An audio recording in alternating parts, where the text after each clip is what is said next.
unang performer. Last week, nagreklamo siya dahil hinuli daw ang performance niya.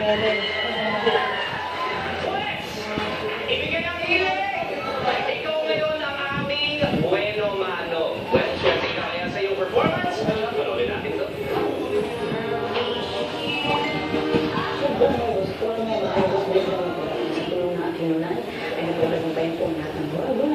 At least, na-enjoy naman sila.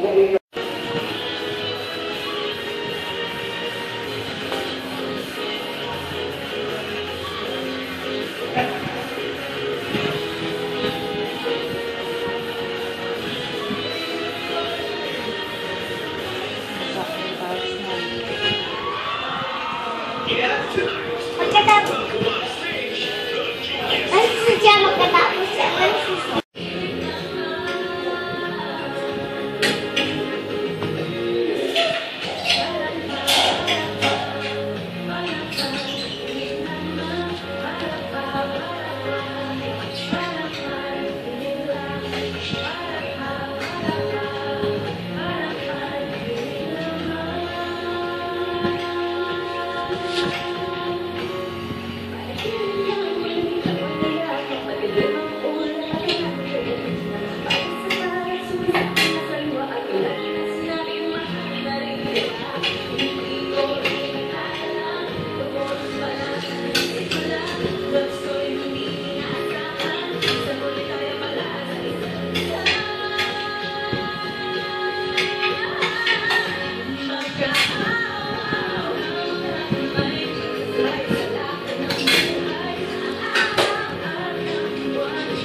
Tapos, malapit na siya. Dapat ngayon na siya March.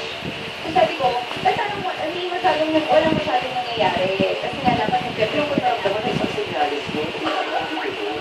Ito na nga, sabi ko, ba't kaya ganun? Tapos biglang may nag-offer sa akin ng araneta. Ako dapat hindi ko pinupulit. Kasi pinupulit siya, naniwala kasi yung confidence niya. Kaya nga nag-araneta ako. Hindi, ganun talaga. So, sa pinagpay ko ng sobra kay Lord. Tapos, yun, parang, anong sign? Pagkain ka ba ng sign na? Kasi ayaw ng daddy ko. Dapat naniwala ka sa parents. Pero gusto ng mommy ko. So there was a wall.